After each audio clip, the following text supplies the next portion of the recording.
कि एक पॉइंट के बाद आर्ग्यूमेंट्स होते हैं, झगड़े होते हैं और वो रिलेशनशिप ब्रेक भी हो जाती है। बार बार उसको यही लाइफ में अनुभव होता है कि वो किसी के साथ भी नजदीक आता है, अच्छी रिलेशन बिल्ड होने लगती है और उसी वक्त कुछ ना कुछ हो जाता है कि वो रिलेशन ब्रेक हो जाता है। प्रोक्रास्टिनेशन, अगर उनको चीजों को करना है तो वो हमेशा डिले करते जाते हैं, बाद में। तो इन नेगेटिव प्रॉब्लम्स का कुछ सॉल्यूशन है क्या? ये फ्रिक्शन को अगर कम करना है तो what we have to add into the relationship is love. Patiently हम उस व्यक्ति के साथ बर्ताव करते हैं, बिहेव करते हैं, ऑटोमेटिकली वो पर्सन भी आपके साथ पेशेंटली ही बिहेव करता है। It is always starts with in. आपको इंटरनली आपकी एनर्जी को चेंज करना है so that you can see the other person is also changing with you. अगर फाइनेंशियल प्रॉब्लम्स को ब्रेक करना है तो 1 is generosity, 2 is constantly doing your job and honestly doing that job, and 3 is avoid laziness और procrastination. अगर ये 3 चीजें आप कर पाते हो तो प्रॉस्पेरिटी डेफिनेटली आपके साथ होगी।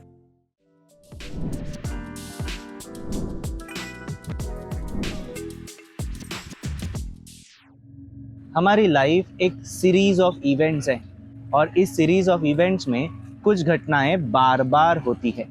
इन्हें हम लाइफ का पैटर्न बोल सकते हैं। रिलेशनशिप में भी कभी कभी कुछ घटनाएं इतनी बार बार होती है कि कुछ चीज़ें हमें सहन करनी पड़ती है। Same with the financial problems. तो इन नेगेटिव प्रॉब्लम्स का कुछ सॉल्यूशन है क्या? क्या इन्हें हम ब्रेक कर सकते हैं? Answer is yes. आज इस वीडियो के माध्यम से मैं आपके साथ शेयर करने वाला हूं उन प्राणी किलर्स की स्टोरी जिन्होंने इन नेगेटिव पैटर्न्स को ब्रेक करके अपनी लाइफ इंप्रूव की है। तो चलिए शुरू करते हैं।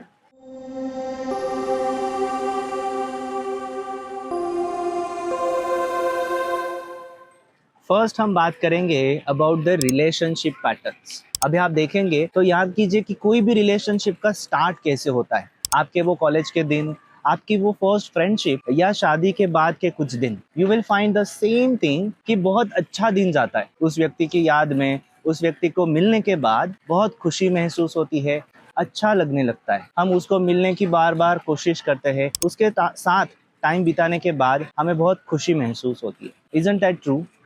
यस। तो ये तो हो गया फर्स्ट फ्यू डेज और few months of the relationship. But उसके बाद की बात आपको सभी को पता है कि एक पॉइंट के बाद आर्ग्यूमेंट्स होते हैं, झगड़े होते हैं, कभी कभी मिसअंडरस्टैंडिंग्स होती है और वो रिलेशनशिप जो पहले बहुत क्लोज थी वो धीरे धीरे धीरे लूज होने लगती है। And there is a time कभी कभी ये रिलेशनशिप ब्रेक भी हो जाती है। It is not about only the girlfriend boyfriend relation, it may happen with friendship, relatives और also in some cases the marriage. अभी ये हम देखेंगे कि किसी किसी व्यक्ति के केस में ये पैटर्न जैसे बन जाता है। बार बार उसको यही लाइफ में अनुभव होता है कि वो किसी के साथ भी नज़दीक आता है, किसी के साथ अच्छा बर्ताव होने लगता है, अच्छी रिलेशन बिल्ड होने लगती है और उसी वक्त कुछ ना कुछ हो जाता है कि वो रिलेशन ब्रेक हो जाती है। इसका ट्रॉमा भी किसी किसी के मन में बैठ जाता है और वो डर जाते हैं कि अगर मैं किसी के साथ अच्छा बर्ताव करता हूँ, अच्छी रिलेशन एस्टैब्लिश करता हूँ, तो न जाने ये पर्सन मेरे लाइफ से मिस हो जाएगा। इससे अच्छा है कि मैं किसी के साथ अच्छा बर्ताव ही नहीं करूँ। क्या आपने ऐसे लोगों को देखा है कि वो लोग एक दूसरों के साथ अच्छा बर्ताव नहीं रख पाते हैं? असल में वो बहुत अच्छे लोग हैं बट वो दूसरों के साथ अच्छा बिहेव नहीं होते हैं क्योंकि उनके लाइफ का ये trauma. Now what is the lesson, what is the pattern is the relationship problem pattern.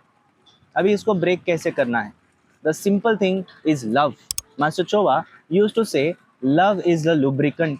क्या होता है जब आप एक व्यक्ति के साथ बहुत टाइम स्पेंड करते हो, मे बी ऑफिस में, मे बी घर में या अपने फ्रेंड्स के साथ, तो धीरे धीरे हमारा ऑरा, हमारी एनर्जी एक दूसरों के साथ फ्रिक्शन होने लगती है, एक दूसरों के ऊपर कोलाइड होने लगती है and because of that friction there are fights in the relationship. तो ये फ्रिक्शन को अगर कम करना है तो what we have to add into the relationship is love.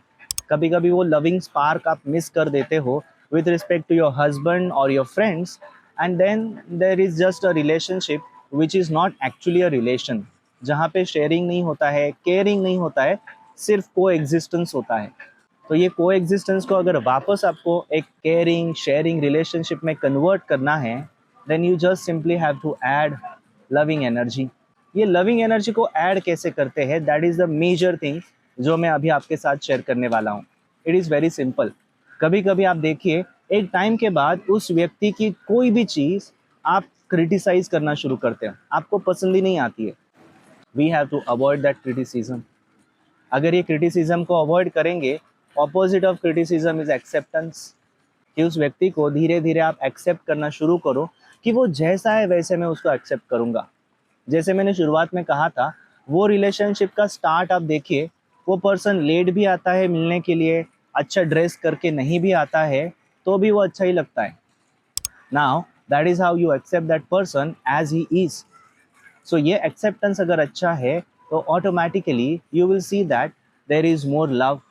फिर लव आना बहुत आसान है, we just have to be with that person as accepting thing. So that is one. Now second thing, कभी कभी हमें पेशेंस मेंटेन करना ज़रूरी है। पेशेंटली हम उस व्यक्ति के साथ बर्ताव करते हैं, बिहेव करते हैं, ऑटोमेटिकली वो पर्सन भी आपके साथ पेशेंटली ही बिहेव करता है। कभी कभी हम एग्रेसिव हो जाते हैं उस व्यक्ति को अपने व्यूज़ ओपिनियंस देकर, और हम एक्सपेक्ट करते हैं कि इसने ये सब सुनना चाहिए, बट अल्टीमेटली ऐसा होता नहीं है, and then there are frictions. So that is the patience way. And the third way is sometimes you have to tolerate some of the things, some of the mistakes. अगर ये चीज़ें आप कर पाओगे, ultimately you will find that relationship is getting healed और ये pattern break हो जाएगा। नाउ इंटरेस्टिंगली, जो लोग ट्विन हार्ट मेडिटेशन करते हैं उन्हें ये करना बहुत आसान हो जाता है। I would like to share one of the प्राणी किलर स्टोरी। शादी के बाद उसका बहुत अच्छा चल रहा था, बट समहाउ, जैसे मैंने अभी कहा, को एग्जिस्टेंस फेज आ गया कि there is no love, there is no care, there is no compassion. So this person started doing twin heart meditation. अभी इसने ट्विन हार्ट मेडिटेशन रेगुलराइज जैसे करना शुरू किया, कुछ ही हफ्तों में उसने रियलाइज किया कि वो अपने हस्बैंड के लिए काफी लविंग और केयरिंग सोच अभी रख पा रही है। There is more patience in her behaviour, there is more acceptance in her behaviour. अपने आप वो रिलेशनशिप ठीक होने लगा। But you know what, surprisingly उस पर्सन ने बाद में मेडिटेशन करना बंद कर दिया। यू गेस व्हाट, क्या हुआ होगा? फिर से वही कंडीशन रिपीट हो गई। So it is not the one time process कि आप एक बार प्यार ऐड करोगे और काम तमाम हो जाएगा, अपने आप प्रॉब्लम सॉल्व हो जाएगा, तो वैसा नहीं है। You have to keep on blessing the person, keep on practicing the loving kindness, so automatically the relationship stays in a good condition. और इस प्रकार से अगर आपके लाइफ में ये बैड रिलेशनशिप का पैटर्न चल रहा है तो उसको आप ब्रेक कर सकते हो। It is always starts with in. आपको इंटरनली आपकी एनर्जी को चेंज करना है so that you can see the other person is also changing with you. Isn't that great?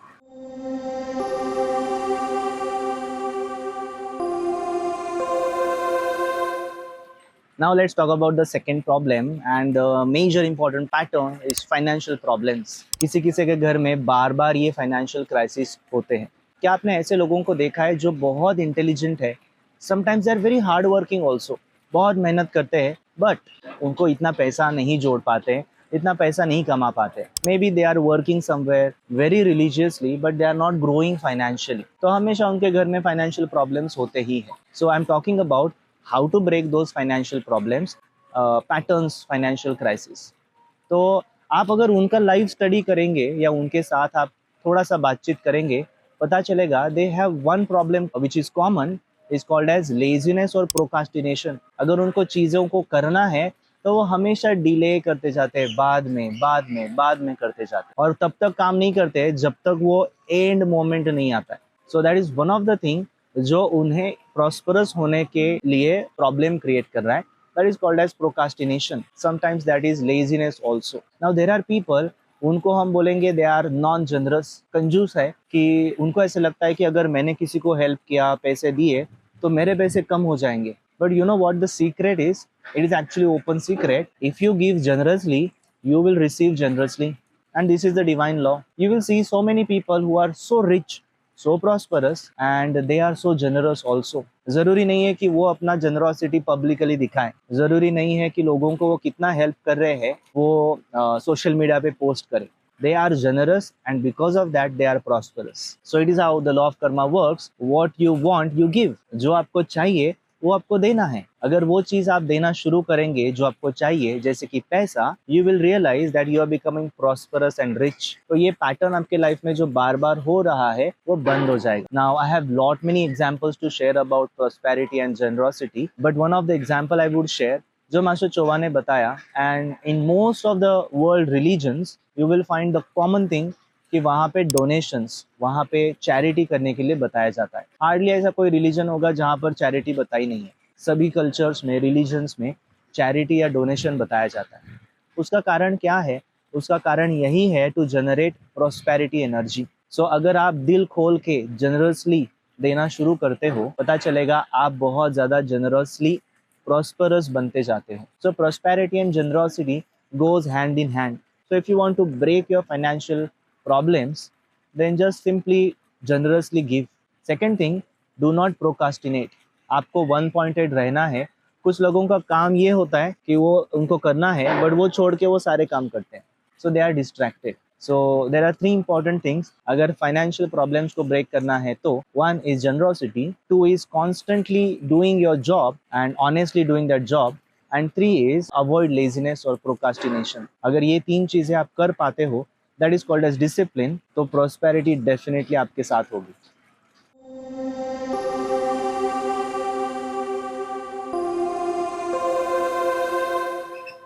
Now the third part that we will talk about is confidence, self confidence, आत्मविश्वास। कभी कभी ऐसे होता है life में, हमारे चाइल्डहुड ट्रॉमास होते हैं, कुछ रिजेक्शंस हमें लाइफ में आते हैं और धीरे धीरे हमारा कॉन्फिडेंस ड्रॉप होने लगता है। शायद आपके केस में ऐसा हुआ होगा कि शादी के बाद आपको रिजेक्शंस मिले होंगे, शादी होने के पहले आपको रिजेक्शंस मिले होंगे, या जॉब के लिए आप अप्लाई कर रहे हो और आपको रिजेक्शंस आए होंगे। इन सबका कंपाउंडिंग इफेक्ट ये होता है कि हम अपना कॉन्फिडेंस खो बैठते हैं कि अभी मैं अच्छा परफॉर्म नहीं कर पाऊंगा, मेरी अच्छी डिलीवरी नहीं हो पाएगी, या मेरे लाइफ में और क्राइसिस आते रहेंगे, मैं लोगों के सामने खड़े होकर बात नहीं कर पाऊंगा। ये सारे कारण हमारे नेगेटिव कॉन्फिडेंस के लिए सफिशिएंट है। तो इसीलिए हमारा कॉन्फिडेंस धीरे धीरे कम होने लगता है और एज अ रिजल्ट हम बहुत ज़्यादा डाउट में चले जाते हैं। कुछ भी चीज़ करनी है तो पहले मन में ये सवाल आता है कि क्या ये मेरे से होगा, क्या मैं ये कर पाऊंगा, या ये चीज़ तो मैं डेफिनेटली नहीं कर पाऊंगा बिकॉज ये सारे एक्सपीरियंसेस है। Now because of these negative experiences हम लाइफ में आगे नहीं बढ़ते हैं। This is one of the pattern जो हमें आगे बढ़ने से रोकता है। Now what is the solution for that? Solution is very easy. आपको ये पैटर्न्स अगर आपने आइडेंटिफाई किए हैं तो you have to go back and heal those patterns, recover from those patterns. Specially जो चाइल्डहुड ट्रॉमाज है, जो यंग डेज में आपने तकलीफ महसूस की है, अगर उसको आप ब्रेक नहीं करते हो तो ये पैटर्न रिपीट होंगे। नाउ द थिंग इज, ये पैटर्न ब्रेक कैसे करने हैं? I would like to talk about pranic healing. Pranic healing में हम एनर्जी को स्टडी करते हैं। जैसे ही हम आप एनर्जी को स्टडी करेंगे, पता चलेगा कि ये पैटर्न्स कहाँ पर स्टोर्ड है। As we can identify the patterns and we can remove that energy of that pattern, gradually confidence restore होने लगता है। कभी कभी ये ओल्ड थॉट फॉर्म्स होते हैं, चाइल्डहुड ट्रॉमास होते हैं, जिनको हीलिंग की ज़रूरत है, जिनको क्लोजर की ज़रूरत है। वो एक बार आ गया ना, अपने आप कॉन्फिडेंटली लोगों के सामने प्रेजेंट हो सकते हो। कोई भी चीज़ है आप बिंदास कर सकते हो। देयर इज माई फ्रेंड, शादी के बाद हाउसवाइफ थी तो करके उसने कभी लोगों के सामने बात ही नहीं की। घर में जितने मेहमान आते हैं उनके साथ बात करना और उनके लिए कुछ खाना वगैरह पकाना, उतना ही उसका काम था। 100 लोगों के सामने अगर खड़ी करेंगे तो वो तो घबरा जाती थी। But as she started doing healing, she started talking to people and people started appreciating her efforts. You know what? उसके अंदर gradually confidence आने लगा। एक दिन ऐसे हुआ कि suddenly she realized she is on the stage talking to 100 people about her experience of life, and then she realized कि इतने सालों तक मैं जिस चीज़ के लिए घबराती थी, आज मैं वो अपने आप कर गई। तो ये क्यों हुआ? बिकॉज उसके चक्रास स्ट्रांग हो गए। जो चक्रास वीक थे उनमें एक बार एनर्जी आ गई तो वो अपने आप हील हो गए। Pranic healing is one of the way which normalizes your energy, which balances your chakras, so that ये जो नेगेटिव लाइफ के पैटर्न्स आप देखते हो उन्हें आप इफेक्टिवली, कॉन्शियसली ब्रेक कर सकते हो। So these are few of the stories जो मैंने आज आपके साथ शेयर की है, जिसकी मदद से शायद आपको भी इंस्पिरेशन मिलेगा, मोटिवेशन मिलेगा कि आप भी आपके लाइफ के नेगेटिव पैटर्न्स को ब्रेक कर सकते हो। ये सॉल्यूशंस जो इस वीडियो में मैंने आपको बताए हैं, आप ज़रूर ट्राई करके देखिए, आपकी लाइफ डेफिनेटली इम्प्रूव होगी। और अगर आपको ऐसी वीडियोस बाद में देखने हैं तो इस चैनल को सब्सक्राइब ज़रूर कीजिए। And see you next time. Until that, from my heart to your heart, आत्मा नमस्ते।